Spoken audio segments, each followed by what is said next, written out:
Assalamualaikum warahmatullahi wabarakatuh. Hai Sobat Manggama dimanapun kalian berada, selamat datang di podcast Manggama di episode yang kelima, Bertali Bertanya pada Ahli. Perkenalkan, nama saya Amna Rosyada. Sekarang kita berada di podcast Manggama ya teman-teman. Kita juga ada temanya dengan sukses menjadi konten kreator. Kita juga mengundang narasumber teman-teman, juga konten kreator. Konten kreatornya juga bukan konten kreator biasa teman-teman, dapat cuan itu ya teman-teman. Jangan lupa nanti dilihat sampai akhir. Daripada kita membuka lama-lama, langsung saja perkenalan dengan kakaknya yang cantik sekali ya teman-teman. Baik, selamat siang Kak Alfi. Selamat siang Mbak Amna. Gimana kabarnya Kak Alfi? Alhamdulillah, ini agak pilek ya. Oh iya, nggak apa-apa ya Kak Alfi, nanti Iya, bisa oke. sembuh sendiri ya Iya. kayaknya. Baik, Kak Alfi, kan biasanya kan kita di podcast Manggama itu kan, ini ada Sobat Manggama ya teman-teman. Itu biasanya itu perkenalan lebih dahulu biar juga dekat dengan Oke. teman-teman Sobat Manggama. Oke, ini perkenalan nih. Iya, Oke. langsung aja Kak Alfi. Halo Sobat Margama, perkenalkan nama saya Alfiatul Afidah. Kalau di konten kreator itu saya itu Alfia Fida ya. Saya di sini alhamdulillah senang sekali diundang oleh pihak Manggama untuk menjadi narasumber di podcast apa ini Mbak? Podcast temanya. Temanya tentang yaitu sukses menjadi konten Masya kreator. Allah. Sangat kreatif sekali ya. Iya. Pada zaman sekarang ini Gen Z membuat podcast. Ya kan biasanya kan kita update-nya lewat podcast ya Oh Kak. teman-teman. iya. Itu memanfaatkan dunia digital marketing pastinya. Seperti itu. Jadi kan Kak Alfi ini seorang konten kreator. Iya. Inspirasi kakak dalam bidang konten kreator itu apa aja? Pertamanya saya itu terinspirasi memulai menjadi konten kreator. Itu yang pertama, saya itu melihat peluang kekuatan media digital di zaman yang sekarang ini sangat amatlah besar sekali, Mbak Amna ya. Apalagi dalam hal membangun narasi, membangun edukasi dan inspirasi kepada banyak orang, itu ketika melewati media sosial, teman-teman, itu sangat amat cepat penyebarannya, betul tidak? Betul. Betul nggih. Nah, maka dari itu yang pertama, inspirasi saya kenapa saya memulai konten kreator. Terus yang kedua, awal mulanya itu iseng-iseng. Iseng-iseng kenapa? Pertamanya itu saya nggak berpikiran akan menjadi konten kreator. Saya itu dulu pas memulai konten kreator, saya masih menjadi guru. Guru di Nah, mana itu Kak? guru di salah satu lembaga pendidikan di Kabupaten Madiun. Nah, saya juga memiliki sebuah bisnis atau sebuah usaha, yaitu jasa sewa hias box seserahan. Pada zaman dulu itu kan kalau seserahan itu hanya box kardus atau mika. Iya. Kalau sekarang itu enggak, Mbak Amana ya. Sekarang itu boxnya itu sewa. Itu loh yang tutupnya akrilik. Iya. Nah, saya punya usaha seperti itu. Pertamanya, saya beli HP yang proper lah buat ngonten. Karena 1 tahun saya menjalani bisnis, itu kalau tag video atau tag foto, itu pakai HP yang jadul, HP kentang istilahnya ya. Resolusinya itu kurang tajam, terus fotonya juga kurang bagus, videonya pun juga kurang menarik istilahnya. Terus saya nekat beli HP yang lebih proper lah istilahnya ya. Dan sekarang lebih wow gitu. ya, Kak? Lebih wow, dengan harapan agar nanti hasilnya lebih jernih. Ketika hasil lebih jernih, itu bakalan bisa menambah kepercayaan dari customer, gitu. Terus namanya customer itu kan tidak selalu datang setiap hari. Iya. Makanya itu HP saya ngangkrak di rumah paling seminggu sekali atau 1 bulan sekali saya pakai kalau ada customer datang. Nah, ketika saya mikir ini gimana HP ini istilahnya yang harganya juga lumayan pricey pada saat itu, gimana saya bisa mengembalikan modal, karena saya sudah nekat beli si HP ini loh. Akhirnya saya nyobain deh ngonten. Pada saat itu saya masih jadi guru. Kontennya saya mulai dengan konten pembelajaran, konten edukasi tentang seputar pendidikan di dunia kelas. saya kan juga kebetulan jadi guru mapel bahasa Arab pada saat itu. Ketika saya memulai pelajaran ice breaking atau mufrodat lah, mufrodat saya bikin lagu-lagu. Nah, itu saya bikin konten, saya upload. Akhirnya jadi konsisten dan membangun personal branding. Akhirnya personal branding saya di pendidikan itu terbentuk. Pertamanya awal mulanya seperti itu, Mbak Amna. Oh, berarti jauh banget ya caranya juga berpikir gitu ya. Iya, kurang lebih seperti itu. Kan biasanya kalau Kak Alfi konten-konten, biasanya kan gitu ada menghadapi awalnya itu gimana menghadapi. Kan biasanya ada gimana sih terinspirasi kayak, wah aku kok bisa bikin kayak gini tuh gimana, kayak kaget nggak Kak Alfi bisa gitu? Pertamanya itu juga nggak expect bisa jadi konten setiap hari, dan konsisten itu penting loh Mbak Amna ya. Saya itu kalau lagi judek namanya konten kreator itu kan harus melahirkan karya-karya setiap hari. Ada kalanya kita itu males, ada kalanya kita tuh ada keperluan, mau kondangan ya kan, menghadiri pernikahan temennya. Ini gimana caranya kita itu bisa ngonten, itu juga ada tips dan triknya. Salah satunya itu dengan ATM. Itu Kak. ATM itu amati, tiru, modifikasi. Wah, bagus sekali Iya. itu. Kita melahirkan karya, teman-teman ya. Nggak hanya sembarang karya, tapi kalau kita sudah judek pikirannya, ini apa ya konten yang harus kita buat. Dan itu harus setiap hari loh. Harus setiap hari buat konten itu. Caranya salah satunya itu amati, tiru, modifikasi. Maksudnya gimana? Maksudnya adalah mengamati. Sebentar, sebelumnya ketika kita buka scroll TikTok, scroll Facebook atau Instagram atau Shopee, yang kita lihat pertama adalah kan konten-konten viral, konten-konten FYP, betul tidak? Betul. Nah, konten FYP, konten viral itu sebenarnya sama si platform tersebut sudah difilter. Oh, ini yang dianggap menarik. Ini kontennya bagus. Nah, ketika konten bagus sebenarnya ya, konten FYP yang berseliweran kita scroll, itu adalah berlian bagi konten kreator untuk mengamati, tiru, modifikasi. Tapi disclaimer, di sini kita tidak boleh plek-ketiplek atau menjiplak ya. Tapi kalau ATM boleh, ATM itu diperbolehkan. Kita mengamati dulu, oh kerangkanya dalam kontennya itu seperti ini, membahasnya seperti ini.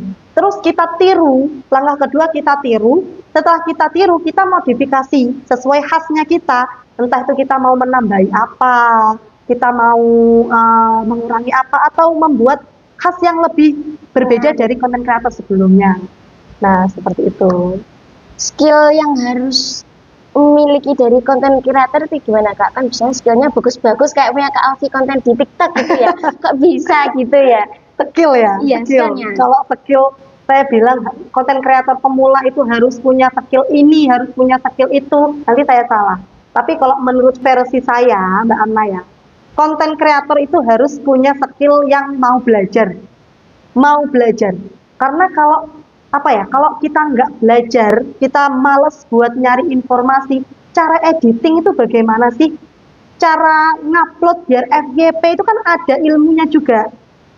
Cara meriset produk itu bagaimana sih? Kalau kita nggak mau belajar, ya wassalam. Istilahnya ya, kita ketinggalan. Konten-konten kita tuh nggak fresh, konten-konten kita itu tidak bervalue istilahnya.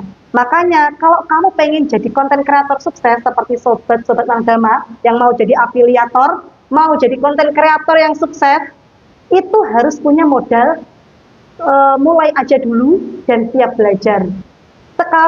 Zaman sekarang itu zaman era digital, namanya perkembangan informasi sudah tidak terbatas. Mau belajar apapun ada.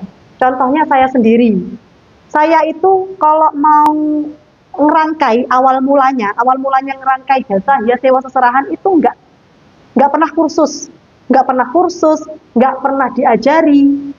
Ya karena saya mau belajar, saya lihat guru YouTube pada saat itu.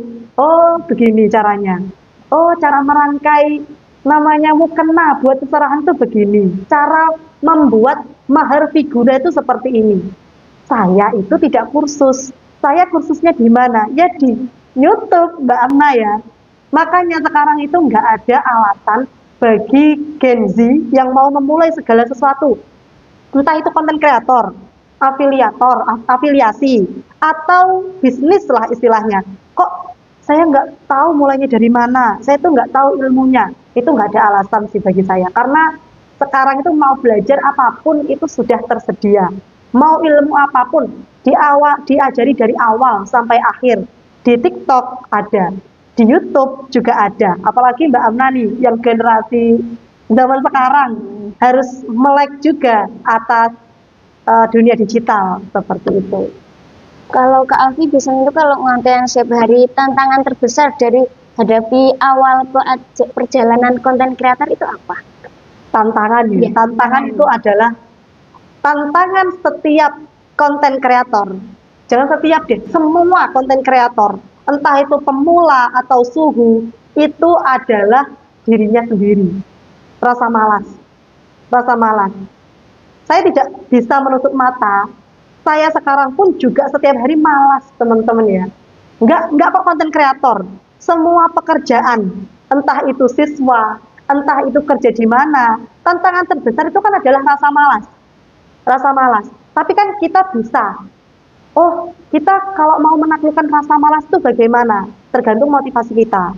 Jadi kalau saya itu mau malas ya, langkah pertama saya itu kalau saya malas, saya punya afirmasi setiap pagi. Afirmasi positif pastinya. Setelah afirmasi positif, saya mandi pagi. Ketika sudah mandi pagi, rasanya beban atau rasanya malas yang menempel di pundak itu seakan-akan hilang. Itu kalau menurut saya itu seperti itu. Itu yang bisa mengatasi rasa malas kalau saya sudah mandi. Jadi deadline atau target-target setiap hari itu saya itu bisa terselesaikan dengan baik. Pun setiap orang punya solusi tersendiri, Mbak Amna. Gitu. Bagus banget ya ini motivasinya teman-teman. Jadi kan biasanya kalau Kak Alfi kan bikin kreator banyak banget ya ini kontennya di TikTok ya Kak. Kan biasanya ada kreatif blog kayak bingung mau bikin konten apa atau gimana, itu caranya mengatasi gimana gitu. Ya, kreatif blog ya. Iya. Kalau kreatif blog itu kan ya semua orang pasti pernah lah merasakan kreatif blog. Itu kan ada banyak faktor, entah itu kita kelelahan, stres, tekanan kerja, atau rasa cemas, kekhawatiran, banyak banget faktor ya dari kreatif blog sendiri. Ya kita harus menganalisis dulu. Kita kalau mau capek ngonten, capek kerja, ya istirahat, ya enggak? Istirahat dulu. Kalau kita setidaknya sudah istirahat, badannya sudah fresh, baru kita mulai lagi. Itu. Saya pun juga seperti itu. Ketika saya, aduh, udah capek, males, stuck, istilahnya stuck di situ. Ngonten 5 kali, sehari 5 kali istilahnya. Dan 5 kali bikin ide, 5 kali ngedit, 5 kali tag video, meskipun kita kerjanya di rumah aja teman-teman ya. Tapi sebenarnya ya, waktu, tenaga, pikiran, terkuras semua. Itu capek, daripada kita lari-lari pagi, itu capek ngonten sebenarnya. Nah, cara yang lain untuk mengatasi kreatif blog, itu gini, prinsip saya itu tidak ada yang sempurna. Orang pemula atau kreator pemula atau afiliator pemula itu tidak serta-merta harus langsung semua harus ada hasilnya. Enggak harus satu hari sudah upload, besok FYP, enggak. Saya sendiri mengawali konten, enggak saya sendiri sih, saya ketika buka kelas afiliator ya, saya sudah sampaikan sama teman-teman afiliator semuanya. Kalau kamu nyemplung di dunia afiliat, jangan melihat afiliator yang sukses sudah komisinya sudah puluhan juta, ratusan juta, miliaran kayak Rezuka Ari yang sukses di dunia TikTok. Ya nggak apa-apa, itu sebagai motivasi nggak apa-apa. Cuman kalau kita itu melihat, oh saya pengen jadi afiliator yang konten di rumah, kerjanya di rumah, tapi menghasilkan ratusan juta per bulan istilahnya. Tapi ketika dia mulai ngonten seminggu, 2 minggu, kok viewsnya stuck di situ-situ aja, kok nggak ada penjualan, stuck, terus sebulan, 2 bulan, loh kok nggak ada hasil, terus menyerah. Itu adalah penyakit semua afiliator pemula. Saya sendiri baru pecah telur, Mbak Ana ya, baru pecah telur di dunia konten, khususnya di afiliator, itu 3 bulan. 3 bulan pertama konten, itu baru pecah telur videonya ada yang FYP, terus yang ada yang check out. Yang check out juga nggak serta-merta langsung puluhan juta atau jutaan lah istilahnya ya. Saya pertama daftar TikTok atau daftar Shopee affiliate, pertama dapat komisi 1.000, 11.000 tuh udah senangnya minta ampun. Karena apa? Saya berpikir, wah berarti ada yang ngeklik link saya nih, ada yang nonton video saya, ada yang percaya atas review produk saya. Nah, meskipun komisinya segitu, saya konsisten terus, semakin semangat. Nah, secara konsisten setiap hari konten, gini, langkah awal pemula, konten kreator pemula itu konten minimal 3 bulan, selama 3 bulan harus konsisten, minimal, bukan maksimal ya, minimal 3 bulan konten, harus konsisten nih, konsisten setiap hari ngupload konten, nggak boleh bolong. Ketika bolong sehari saja, nanti traffic berubah, algoritma juga berubah. Untuk mengembalikan traffic menjadi stabil kembali, itu juga lumayan susah. Jadi setiap hari harus konten, meskipun cuma sehari cuma 1 konten saja teman-teman ya, gitu. Jadi setiap hari harus konten selama 3 bulan, entah itu 1 bulan pertama atau 2 bulan pertama belum ada hasil, jangan menyerah sebelum 3 bulan. Saya percaya dan saya jamin ya teman-teman, kalau teman-teman di sini Sobat Manggama yang mau jadi afiliator pemula, kok 1 bulan 2 bulan masih belum ada perubahan, nggak ada hasil, jangan menyerah kalau belum 3 bulan. Saya yakin kalau 3 bulan kalian konten, itu pasti ada salah satu video kalian yang pecah telur, gitu. Wah, ini motivasi banget buat saya, jadi pengen jadi Shopee afiliator nih. Afiliator ini. Iya, betul sekali.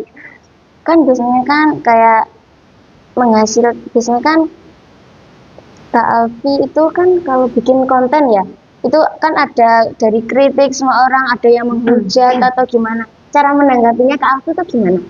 Kalau konten kreator itu berarti kita harus mental baja. Dulu saya pas jadi afiliator, konten kreator pendidikan, dulu saat ketika saya masih mengajar, ada salah satu konten saya itu yang menimbulkan pro dan kontra. Itu FYP, berjuta-juta views pada saat itu. Nah, ada yang pro dan kontra. Yang kontra itu sangat amat kejam ya, kritikannya. Justru saya malah seneng. Kenapa seneng? Karena itu membangun interaksi. Ketika suatu video yang diupload di platform, entah itu di Instagram, di YouTube, di mana lagi, TikTok, di manapun lah, semua sosmed apapun, ketika banyak interaksi, sistem itu membaca bahwa konten kalian menarik loh. Gitu, bahwa konten kalian menarik ketika banyak inspirasi, ketika banyak interaksi, ketika banyak interaksi, banyak yang like, komen, share, ya, tonton dari awal sampai akhir, otomatis sistem membaca bahwa video kita menarik. Ketika video kita menarik, ditonton orang dari awal sampai akhir, itu TikTok atau platform apapun menyebarluaskan video kita ke lebih banyak orang lagi. Nah, tapi prinsip saya ketika membuat konten itu harus positif. Pada saat itu konten saya yang saya sebutkan tadi, memang ada pro dan kontra. Tapi ketika ada pro dan kontra, akan membuka forum diskusi di dalam komentar-komentar di bawah. Nah, itu yang membuat banyak interaksi, traffic naik di situ, gitu. Dan saya juga tidak lupa untuk menjelaskan kenapa toh saya membuat konten seperti ini. Dan orang itu, kita tidak bisa membuat orang terima atas semua pendapat kita. Benar nggak Mbak Anna? Oke. Dan ini, komentar jahat atau komentar kritik, itu kan didasari dengan konten kita. Jadi, konten kreator itu juga harus membuat konten yang bagus. Agar apa? Agar komentar-komentarnya juga bagus-bagus. Gitu. Ya kalau boleh tahu kan biasanya kalau kita ngonten di TikTok yang Shopee affiliate, yang afiliator ya Kak ya, TikTok Iya. affiliate maupun biasa itu biasanya digaji dari TikToknya atau dari afiliatornya kalau boleh tahu. Sistem komisi ya, maksudnya Iya, sistem komisi. komisi.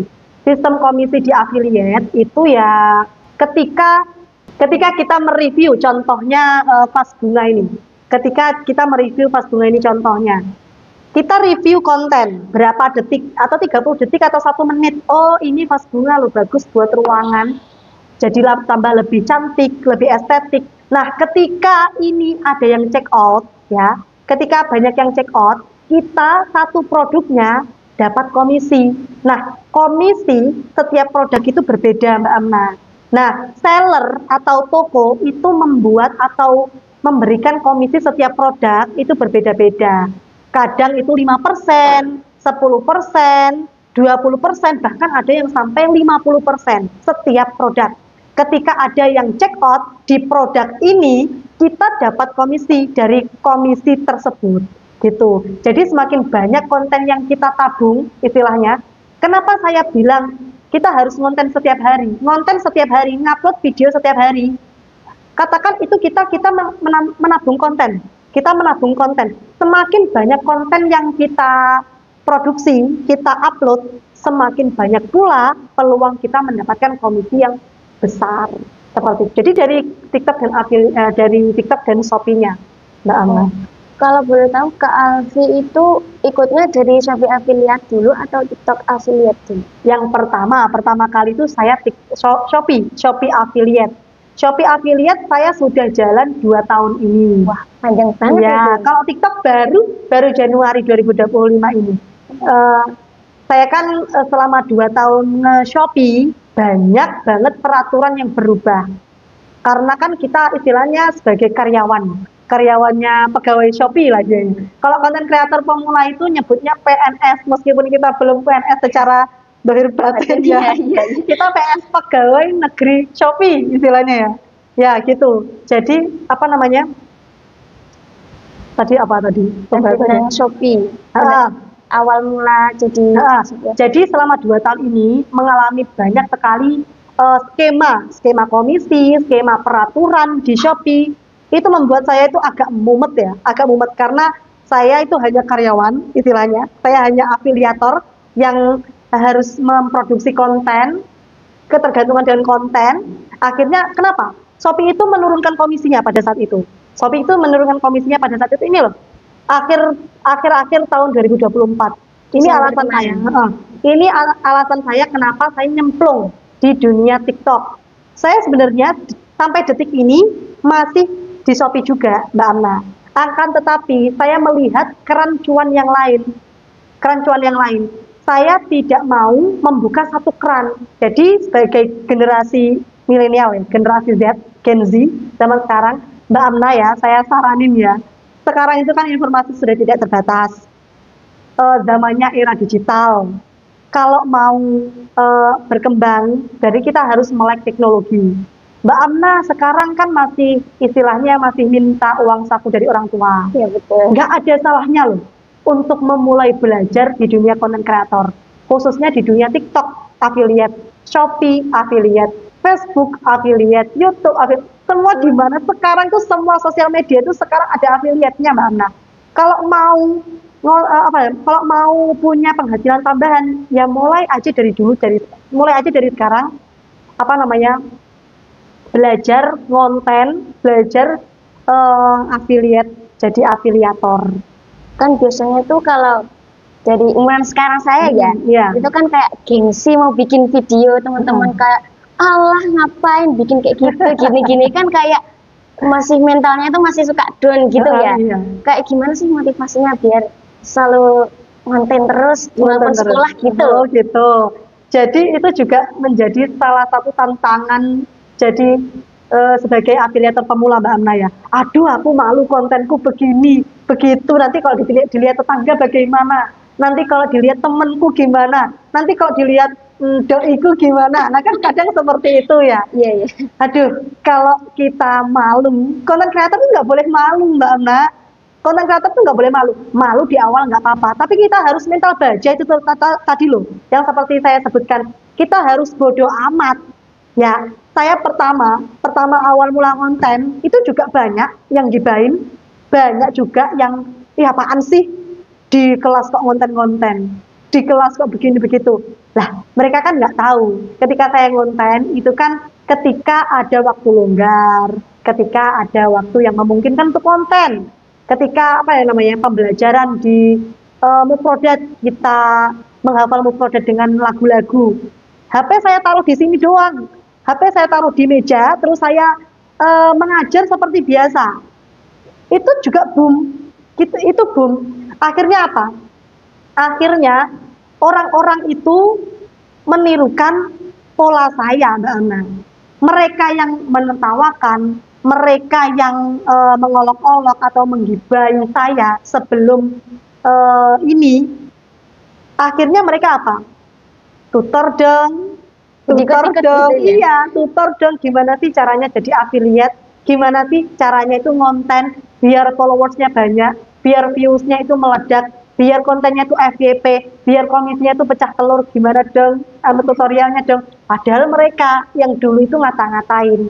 Jadinya kita tuh harus bodo amat.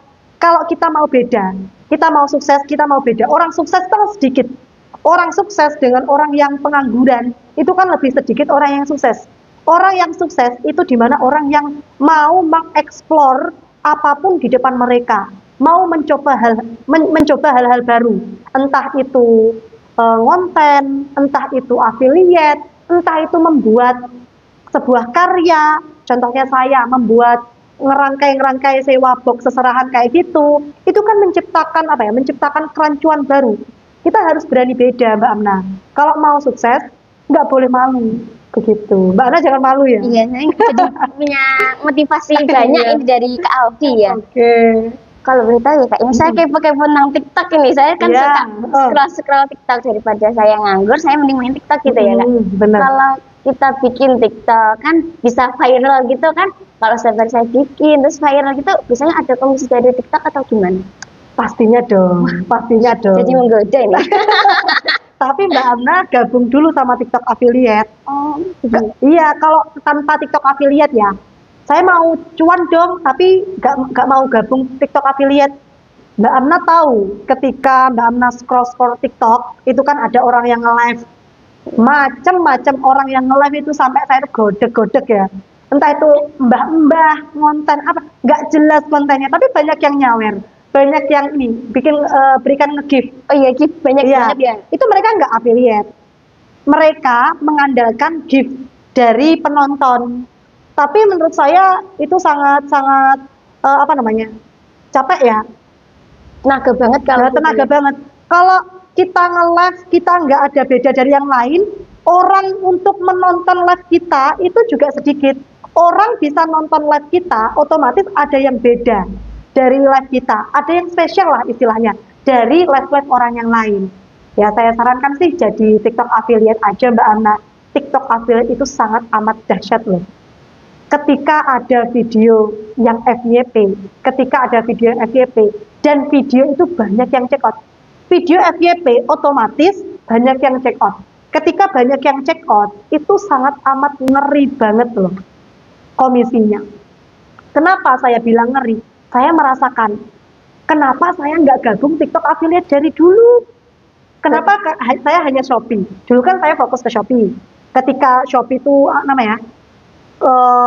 komisinya diturunkan, terus peraturannya, skema komisinya berubah, saya pindah ke TikTok. Pindah ke TikTok itu bukan saya melupakan Shopee, tapi tetap saya bertahan di Shopee. Saya hanya membuka kerancuan baru di TikTok. Nah, saya nyesel kenapa nggak dari dulu saya gabung TikTok, dua-duanya istilahnya. Kerancuan saya kan dua. Kenapa saya bilang kerancuan saya dua? Gini, saya kan buat konten setiap hari, nge-review produk vas bunga. Ketika saya buat review konten vas bunga, satu video saya sudah jadi, saya upload ke Shopee, saya pun pula upload ke TikTok Mbak Ama. Jadi 2 pulau terlampaui istilahnya. Jadi saya nggak kerja 2 kali. Saya ngupload konten 2 kali, itu 1 konten. Saya nge-review satu barang, itu buat saya upload ke Shopee dan TikTok. Jadi ya lebih mudah. Ketika banyak yang check out, Mbak Amaya, ketika banyak yang check out itu kan harus konsisten dulu. Harus konsisten setiap hari ngonten, nggak boleh bolong. Pasti tak jamin deh 3 bulan ngonten konsisten ada yang check out, pecah telur. Meskipun berapa ribu, meskipun berapa puluh ribu gitu. Pengalaman saya ngupload video terus FYP di bulan Ramadan kemarin di TikTok istilahnya. TikTok kan saya juga baru pemula, baru Januari kemarin. Saya nge-review namanya tas hampers lebaran. Tas hampers lebaran ya. Tas hampers lebaran saya review, terus saya upload. Ketika saya upload tuh saya biar nggak stres mikir viewsnya berapa, ada yang check out apa enggak, biar nggak stres tuh udah lupakan. Habis upload tuh lupakan. Ketika itu saya uploadnya itu sebelum Ramadan. Nah, meledaknya FYP-nya itu ketika Ramadan. Karena kan musim, momennya itu kebetulan Ramadan. Terus saya ngupload review hampers, tas hampers lebaran. FYP, banyak yang check out. Satu lusin tas hampers lebaran, itu komisi saya hanya 1.000. Hanya 1.000 Mbak Ana. Tapi berkat si tas hampers lebaran itu, saya bisa tembus 1 hari komisi tas hampers lebaran 1 juta. 1 juta. 1 juta per hari. Itu hanya produk tas hampers lebaran. Dan komisinya hanya 1.000 satu lusin. Saking banyaknya orang yang check out, itu 1 hari tembus 1 juta per hari. Dan itu selama berminggu-minggu. Kalau polanya TikTok itu kalau sekali video FYP itu tahan berbulan-bulan. Tapi kadang tahannya cuma beberapa minggu juga ada. Jadi selama FYP itu komisi saya segitu Mbak Ama. Komisi saya segitu. Jadi Shopee maupun TikTok ketika ada yang FYP viral, ngeri banget komisinya. Jadi nggak heran ya, orang yang sukses di dunia afiliator, konten kreator, TikTok affiliate ataupun Shopee affiliate kok bisa beli rumah, bisa beli mobil, bisa keliling ke luar negeri. Itu wajar. Karena memang saya mengalami si komisi tadi loh. 1 hari tadi. 1 hari tadi loh, padahal saya pemula. Baru Januari saya aktif di TikTok affiliate. Sebenarnya saya itu daftar di TikTok affiliate sudah lama, 1 tahun yang lalu. Akan tetapi vakum karena masih fokus di Shopee affiliate-nya. Karena menurut saya Shopee affiliate pun sudah capek. Belum nanti kalau ngupload lagi ke TikTok tambah capek lagi. Tapi karena saya sudah merasakan kedahsyatannya di TikTok ini, wah, kenapa nggak dari dulu? Langsung terus pesona gitu ya. Iya. Jadi saya pengen deh Kak. Mulai dong. Iya. Ya Kak, ini udah tadi panjang banget kita berbincang-bincang, bercerita-cerita tentang pengalaman konten kreator.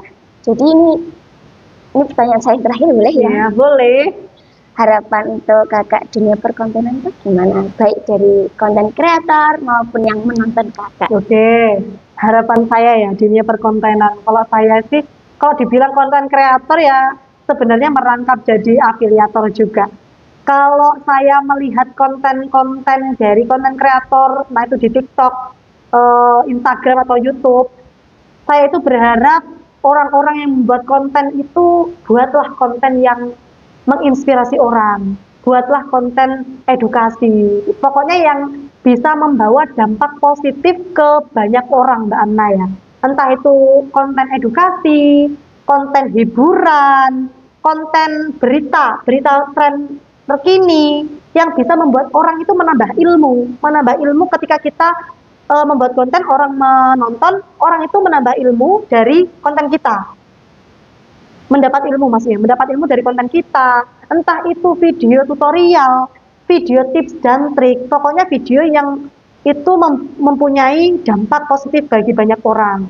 Itu perbanyak, jangan bikin konten yang nyampah istilahnya ya. Kan banyak juga konten kreator yang bikin video yang nyeleneh, sebenarnya mereka yang bikin konten-konten yang nyeleneh, konten-konten nyampah kayak gitu, mereka mau FYP secara instan, secara tidak sadar. Konten-konten yang apa ya, yang buruk atau itu namanya apa namanya, kurang bermanfaat atau nyeleneh kayak gitu, gampang FYP.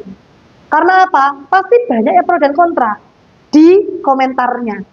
Seperti yang saya sebutkan tadi ya, ketika komentar itu banyak, otomatis itu membangun interaksi antara audiens, penonton, sama si kreator sendiri.